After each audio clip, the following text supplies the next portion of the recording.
Hey there, fuckheads. Welcome to another episode of the one and only Geek Master. By now, if you don't know who the fuck I am, I'm just gonna tell you to smack yourself, because I mean, really? How can you not know who the fuck I am? That was a joke, in case you're wondering. But hey, enough of the small talk. Let's get to my review of the new 52 Justice League, issue number 41, which is the first chapter of the much anticipated Darkseid War. Just to be clear, this is your one and your only spoiler alert, because in order for me to properly review this episode, this issue, I should say, I'm going to have to drop some intimate details of what happened. So if you haven't read the comic, stop listening now, go read it, come back, and when you're up to speed, because it's definitely worth the read before letting me spoil it. So with that being said, let's go ahead and jump right in. So when the comic opens, we are quickly introduced to Kanto and Lyshina, two of Darkseid's Furies, who have apparently been sent on a mission to kill every single woman on Earth with the name of Myrina Black. Straight up Arnold Schwarzenegger, phone book killer from Terminator style. And at the point we see them when the comic opens, it appears that they have nearly completed their task, as they have killed yet another innocent victim to fulfill their orders. From there, it segues into an origin story for Mr. Miracle, as he is attempting to break into Apocalypse after being separated from his comrades on Earth 2 at the conclusion of World's End. Like that play of words.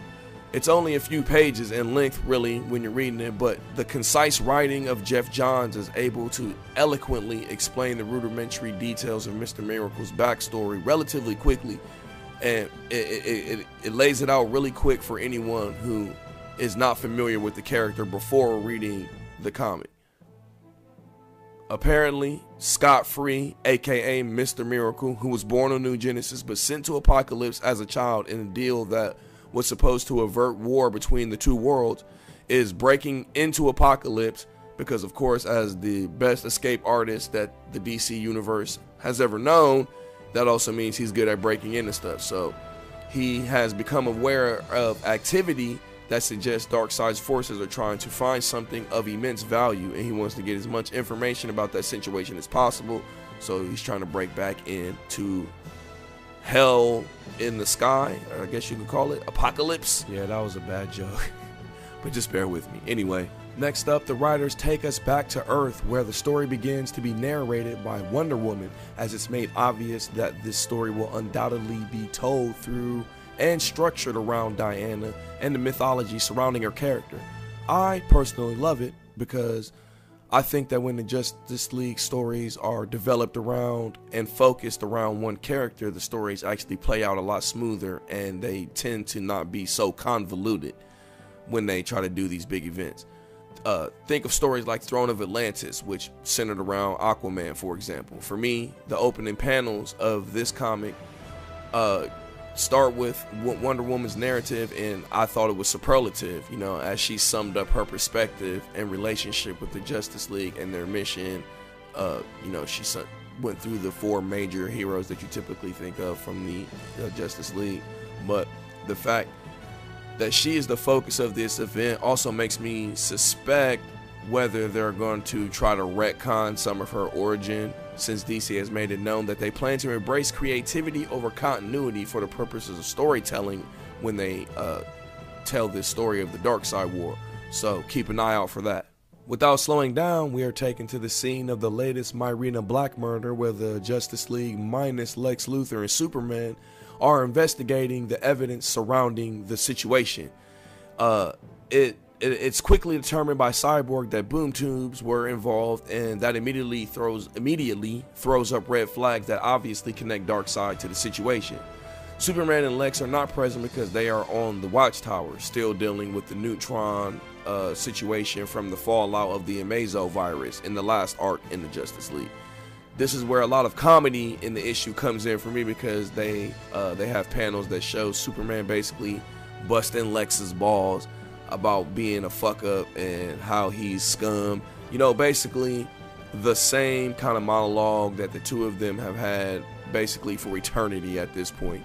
And at one point, Superman starts talking so much shit that he challenges Lex to cure cancer, because if he thinks he's so smart as he truly thinks he is, he should be able to do something as simple as curing cancer. And of course, Lex is like, challenge accepted, motherfucker. It was priceless writing to me, man. I can't reiterate that enough.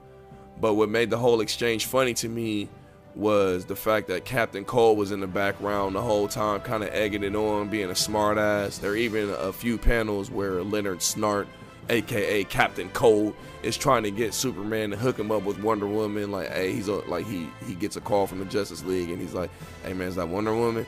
Hey, tell her hit me up. That's exactly what I would be doing if I was Snart. So shit, I'd be trying to run through the whole female Justice League roster from Supergirl to Black Canary, you dig? So it was really funny to me reading that play out in the pages. Really though, the funniest scene of this whole segment of the Watchtower interactions between Superman and Lex is where Lex starts talking shit to Superman about how he is so smart. He came up with an energy technology that could utilize very small amounts of kryptonite to power a city the size of Metropolis for a year straight. Superman, however, as usual, isn't impressed, tells Lex that he'll never be anything more than a common criminal to him. Lex suddenly gets pissed off, lashes out, and attacks him because he's flabbergasted and insulted that Superman has the audacity to insult him in front of his sister. And then out of nowhere, Lex's own sister, Lena, shoots him multiple times in the back, then looks at Superman like, yeah, what? Don't look so surprised. Everybody hates that motherfucker, man. This shit was classic. From there, it jumps back to Mr. Miracle as he confronts Darkseid face to face on Apocalypse. And boy, oh boy, does he get his ass whooped. I don't think Darkseid even really lifts a finger in this fight, to be honest with you. Other than stomping on Mr. Miracle's face, I don't think he literally had to exert any effort to even defend himself against Mr. Miracle's attacks. It was obvious before the confrontation that he didn't stand a chance, but it was hilarious to watch the writers give him a quick couple panels to try and prove himself.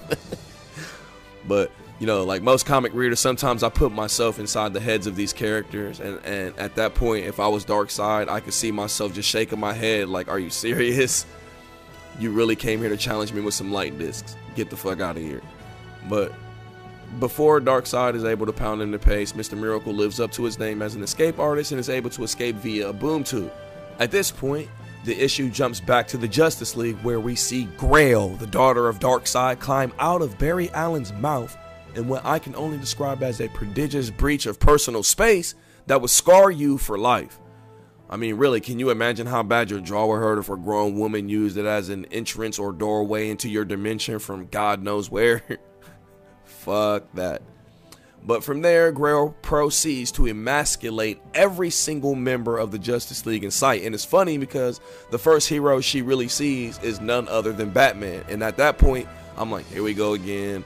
The writers are going to set up some crazy, unrealistic, insane situation where Batman's ability to battle superpower beings as a mere mortal would be glorified. But negative, Ghost Rider. She comes in, she blows everybody back on her entrance except for Batman. She sees him, issues her battle cry, fucks him up, drops his ass faster than a bad habit. And even though I love me some Batman, I love Batman. I literally laughed out loud because I thought that shit was brilliant. I love when my mind decides that a story is about to go one way and then boom, it goes another, in a way that I never expected it to go, but it still actually makes sense. I love it. The almighty Batman got dropped in like 2 or 3 moves. It was awesome. But after that, she continues on her warrior rampage and literally decimates the entire Justice League by herself, as it is quickly established that she has every bit of viciousness as her father and the warrior skills of a highly trained Amazon warrior with Omega beams on top of that. This is where the issue kicks into high gear as Jason Fabak meticulously illustrates Grail dismantling the Justice League. First, she's about to kill Cyborg, then Shazam saves him, then she turns around and almost kills Shazam, then Wonder Woman saves him, and then the fight gets crazy as Grail takes on the God of War one-on-one, at which point she uses her Omega Beams to totally obliterate her bracelets, which, if you keep up with the Wonder Woman New 52 lore, serve as kind of a containment or check and balances system to her power as the god of war on Earth. Grail purposely destroys these bracelets because she wants Diana to be at full strength when they fight. And to me, this is basically the point where I knew once and for all, from henceforth, the daughter of Darkseid is a boss chick. Grail quickly bests Wonder Woman as Green Lantern and Power Ring swing in to attempt a rescue, but they too get their asses handed to them with alarming alacrity. It's then finally revealed that the target of Grail's incursion was in fact Jessica Cruz, aka Power Ring. Because of her ring's bond to the Earth 3 universe, she wanted to utilize the ring for the purposes of summoning the Anti-Monitor to Earth 0. The issue basically ends with Mr. Miracle barely surviving his encounter with Darkseid's Furies and appearing in the presence of the real Myrina Black, who reveals herself as the progenitor behind the unfolding events behind the war to the intent to wage a war on Darkseid. She is also the mother of Grail that we saw from Divergence #1 that was issued on the last free comic book day of 2015.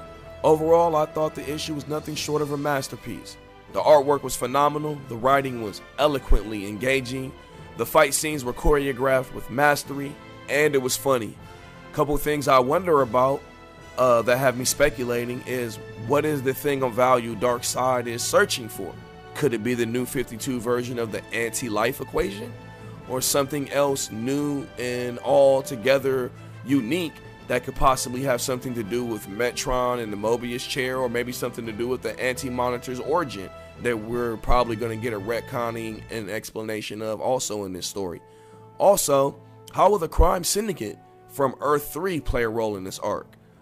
This issue clearly shows Ultraman is still locked up, and so is Superwoman. And something tells me they won't stay that way for long, because I bet the Justice League will need to get information from them in order to help them beat the Anti-Monitor.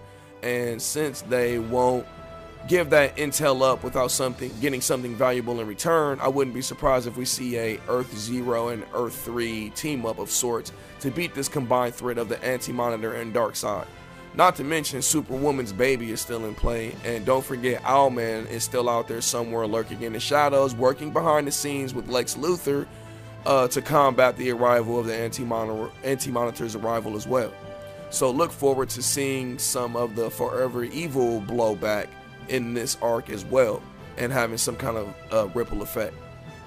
Take it with a grain of salt, but for me, I'm going to score this comic as a definite 10 out of 10, and I can't even articulate how pumped I am to see this arc play out, especially since Convergence was such a dismal disappointment. I love how so many New 52 storylines have conflated and built up to this massive event, as it encapsulates everything from the first encounter with Darkseid in the New 52 to the fallout of Forever Evil, and even it lets World's End play a part.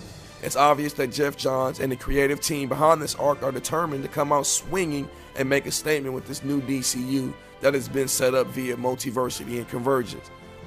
There's a lot of information in this issue. There's a lot of jumping around from different storylines that have intersected to make this arc possible. So I wouldn't recommend it to a new reader who's looking for a jump off point to get involved with the DCU. But for real, this was just a truly fucking epic issue of comic mastery.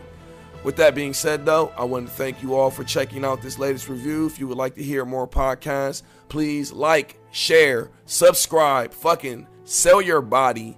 Do whatever you have to do to keep this show on the air. So with that being said, man, like I said, take care. I'm going to go take me a smoke break, finish grilling some food, and I'm going to holler at you beautifully geeky retards later. Peace.